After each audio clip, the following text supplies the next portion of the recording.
കേരളത്തിൽ നിന്നും പുറത്ത് പഠിക്കാൻ പോകുന്ന കുട്ടികൾ തിരിച്ച് നമ്മുടെ നാട്ടിലേക്ക് വരുന്നില്ല എന്നുള്ളത്.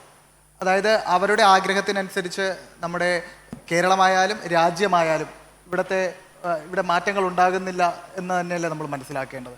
അത് വികസനത്തിൻ്റെ കാര്യത്തിൽ മാത്രമല്ല, ഒരു ജെൻഡർ ഇക്വാളിറ്റിയുടെ കാര്യത്തിലായാലും പരിസ്ഥിതിയുടെ കാര്യത്തിലായാലും ഒരു ഗുണപരമായ മാറ്റങ്ങൾ ഇവിടെ കേരളത്തിൽ അല്ലെങ്കിൽ ഇന്ത്യയിൽ സംഭവിക്കുന്നില്ല എന്നുള്ളത് കൊണ്ടാണല്ലോ പുറത്ത് പഠിക്കാനും മറ്റുമായി പോകുന്ന ആളുകൾ അവിടെ പൗരത്വമെടുത്ത് അവിടെ തന്നെ നിൽക്കാനായിട്ട് ആഗ്രഹിക്കുന്നത്. അപ്പം അത്തരമൊരു സാഹചര്യത്തിൽ യുവജന സംഘടനകൾക്ക് നാളത്തെ സമൂഹത്തിന് വേണ്ടി, നാളത്തെ പൗരന്മാർക്ക് വേണ്ടി എന്താണ് ചെയ്യാൻ കഴിയുക? ഇപ്പോൾ നമ്മുടെ സമൂഹത്തിൽ സജീവമായി ചർച്ച ചെയ്തുകൊണ്ടിരിക്കുന്നൊരു വിഷയമാണ്. അതിൽ രണ്ട് ഭാഗമുണ്ട്.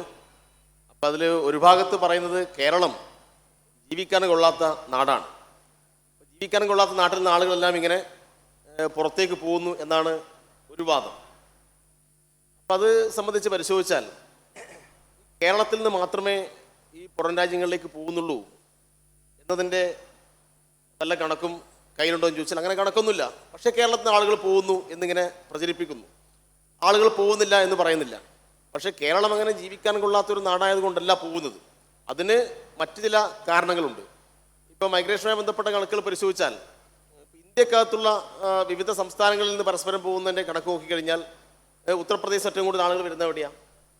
കേരളത്തിലാണ്. അല്ലെങ്കിൽ മറ്റ് ഉത്തരേന്ത്യൻ സംസ്ഥാനങ്ങളിൽ ആളുകൾ വരുന്നത് കേരളത്തിലാണ്. അപ്പോൾ കേരളം അങ്ങനെ ജീവിക്കാൻ കൊള്ളാത്ത നാടാണെങ്കിൽ പിന്നെ കേരളത്തിലേക്ക് വരില്ലല്ലോ. ഇവിടെ അഭ്യസ്തവിദ്യരായ ആളുകൾക്ക് അവരവരുടെ വിദ്യാഭ്യാസത്തിനനുസരിച്ചുള്ള ജോലി, അത് ഇവിടെ തന്നെ ലഭിക്കാൻ ആവശ്യമായിട്ടുള്ള ഇടപെടലാണ് നമുക്കിവിടെ ശക്തിപ്പെടുത്തേണ്ടത്. ഇപ്പോൾ കേരളത്തിലാണെങ്കിൽ മറ്റ് സംസ്ഥാനങ്ങളെ അപേക്ഷിച്ച് ധാരാളം ഉന്നത വിദ്യാഭ്യാസ കേന്ദ്രങ്ങൾ, രാജ്യത്ത് തന്നെ ഏറ്റവും മികച്ച സർവകലാശാലകൾ, അതിലെല്ലാം വലിയ മികവ് നമ്മൾ കാണിച്ചിട്ടുണ്ട്. അതിൻ്റെ ഭാഗമായിട്ടുള്ള ചില പ്രശ്നങ്ങൾ ഇവിടെ ഉണ്ടാവുന്നു.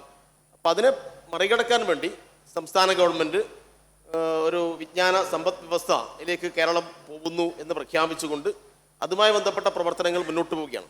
അപ്പം അതിന് ഇവിടെ വിവിധങ്ങളായിട്ടുള്ള തടസ്സങ്ങളുണ്ട്.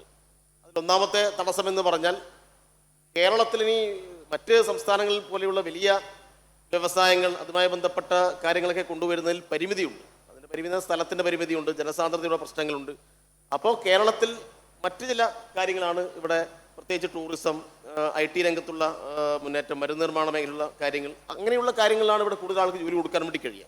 അതിന് കേരളത്തിൻ്റെ അടിസ്ഥാന സൗകര്യങ്ങൾ കൂടുതൽ മെച്ചപ്പെടേണ്ടതുണ്ട്.